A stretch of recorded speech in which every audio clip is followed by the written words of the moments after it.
This is Audible. Harper Audio presents Black Coffee by Agatha Christie, performed by John Moffat. Hercule Poirot sat at breakfast in his small but agreeably cosy flat in Whitehall Mansions. He had enjoyed his brioche and his cup of hot chocolate. Unusually, for he was a creature of habit and rarely varied his breakfast routine, he had asked his valet George to make him a second cup of chocolate. While awaiting it, he glanced again at the morning's post which lay on his breakfast table. Meticulously tidy as always, he had placed the discarded envelopes in one neat pile. They'd been opened very carefully with the paper knife in the form of a miniature sword which his old friend Hastings had given him for a birthday many years ago. A second pile contained those communications he found of no interest, circulars mostly, which in a moment he would ask George to dispose of. The third pile consisted of those letters which would require an answer of some kind, or at least an acknowledgement. These would be dealt with after breakfast, and in any case not before 10 o'clock. Poirot thought it not quite professional to begin a routine working day before 10. When he was on a case, well, of course, that was different.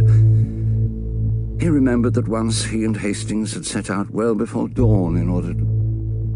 But no, Poirot did not want his thoughts to dwell on the past. The happy past. Their last case, involving an international crime organization known as the Big Four, had been brought to a satisfactory conclusion, and Hastings had returned to the Argentine, his wife, and his ranch. Although his old friend was temporarily back in London on business connected with the ranch, it was highly unlikely that Poirot and he would find themselves working together again to solve a crime. Was that why Hercule Poirot was feeling restless on this fine spring morning in May 1934? Ostensibly retired, he had been lured out of that retirement more than once when an especially interesting problem had been presented to him. He'd enjoyed being on the scent again, with Hastings by his side to act as a kind of sounding board for his ideas and theories. But nothing of professional interest had presented itself to Poirot for several months. Were there no imaginative crimes and criminals anymore? Was it all violence and brutality, the kind of sordid murder or robbery which it was beneath his, Poirot's, dignity to investigate? His thoughts were interrupted by the arrival silently at his elbow of George with that second and welcome cup of chocolate. Welcome not only because Poirot would enjoy the rich, sweet taste, but also because it would enable him to postpone for a few more minutes the realization that the day, a fine sunny morning, stretched before him with nothing more exciting in prospect than a constitutional in the park and a walk through Mayfair to his favourite restaurant in Soho, where he would lunch alone on... what now? Perhaps a little pâté to begin, and then the sole bonne femme, followed by... He became aware that George, having placed the chocolate on the table, was addressing him. The impeccable and imperturbable George, an intensely English, rather wooden-faced individual, had been with Poirot for some time now, and was all that he wished in the way of a valet. Completely incurious, and extraordinarily reluctant to express a personal opinion on any subject, George was a mine of information about the English aristocracy, and as fanatically neat as the great detective himself.